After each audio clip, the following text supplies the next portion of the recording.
JD Vance-ն ու Իլհամ Ալիևը ռազմավարական գործընկերության մասին համաձայնագիր են ստորագրել։ Ալիևի հետ համատեղասուլիսում ԱՄՆ փոխնախագահը հայտարարել է, որ 3 երկրների ղեկավարները վերջ են դրել տարիներ ձգվող պատերազմին։ Տարածաշրջանը վերջապես խաղաղության մեջ է։ ԱՄՆ նախագահի վարչակազմի նպատակը խաղաղություն հաստատելն է։ Իլհամ Ալիևն իր հերթին հայտարարել է, թե իրենց համար մեծ պատիվ է ռազմավարական գործընկերություն հաստատել աշխարհի ամենահզոր երկրի հետ։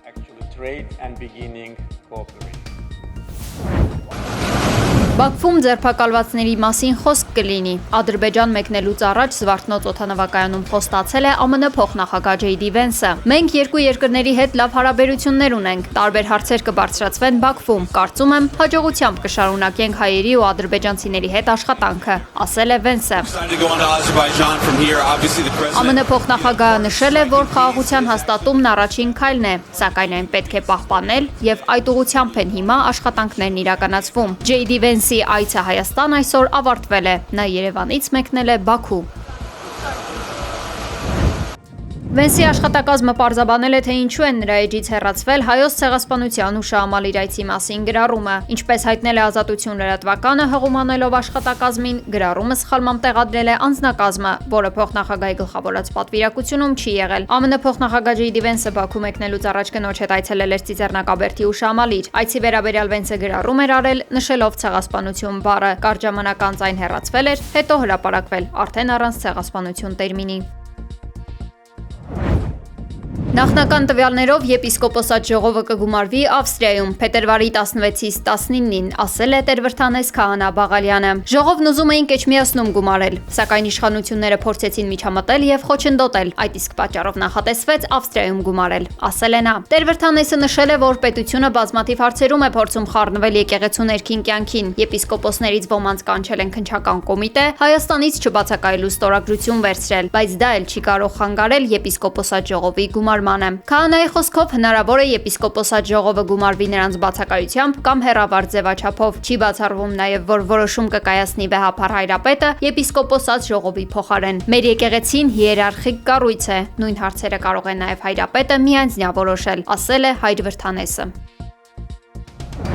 Պրեմիեր-մինիստրը Ռեսպուբլիկի Արմենիա Նիկոլա Փաշինյանը Ռուբեն Վարդանյանը Բաքվի դատարանում հանդես է եկել վերջին խոսքով։ Պաշտպանական ճար չի եղել, փաստաբան Բաբիշովն այն չի ներկայացրել հենց Վարդանյանի խնդրանքով։ Արցախի նախկին պետնախարարը միայն նշել է, որ այս ընթացքում հասցրել է ծանոթանալ ադրբեջանական պոեզիային։ Նա ընթերցել է ադրբեջանցի բանաստեղծների ստեղծագործություններից մի հատված ռուսերենով։ Ռուբեն Վարդանյանի դեմ հարուցված կեղծ քրեական գործով դատարանը գնացել է խորհրդակցության վերջնական որոշում կայացնելու։ Այն կհրապարակվի խորհրդակցությունից վերադառնալուց հետո։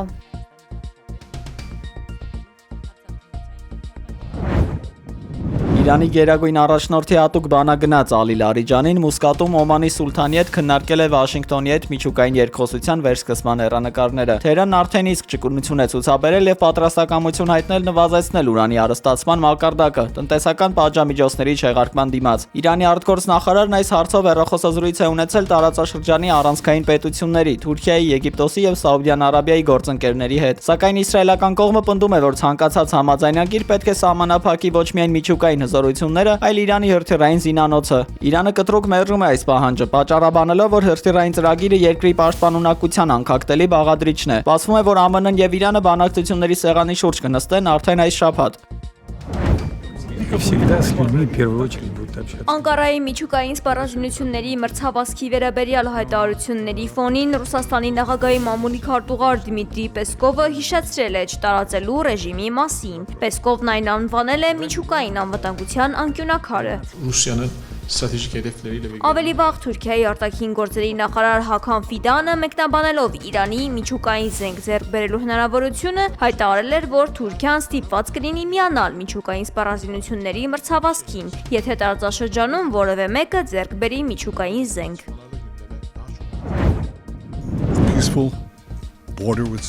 Իսրայելի վարչապետ Բենյամին Նեթանյահուն մեկնում է ԱՄՆ։ Նա հայտարարել է, որ ԱՄՆ նախագահ Դոնալդ Թրամփին կփոխանցի Իսրայելի սկզբունքներն Իրանի հետ միջուկային բանակցությունների վերաբերյալ։ Նեթանյահուն լրագրողներին ասել է, որ այս սկզբունքները կարևոր են Իսրայելի եւ աշխարհի բոլոր երկրների համար։ Կողմերը կքննարկեն նաեւ Գազայում իրավիճակը։ Իսրայելի վարչապետը շեշտել է, որ Թրամփի հետ իր բազմակի հանդիպումները վկայում են Իսրայելի եւ ԱՄՆ-ի միջև առկա յուրահատուկ մտերմության, ինչպես նաև ամերիկացի առաջնորդի հետ իր բացառիկ հարաբերությունների մասին։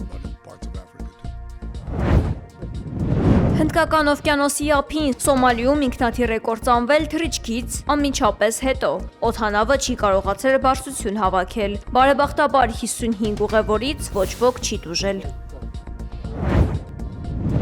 Ֆիլիպիններում հրաբխի ժայթքումից հետո մոխրի հաստ շերտ է նստել 32 բնակավայրի վրա, հայտնել է տեղական մամուլը։ Մասնագետները նախազգուշացրել են, որ մոխիրը կարող է դժվարացնել մարդկանց շնչառությունը եւ խնդիրներ ստեղծել տրանսպորտի ու կապի համար։ Բնակիչներին խորհուրդ է տրվել դիմակ կրել եւ դուրս գալ միայն խիստ անհրաժեշտության դեպքում։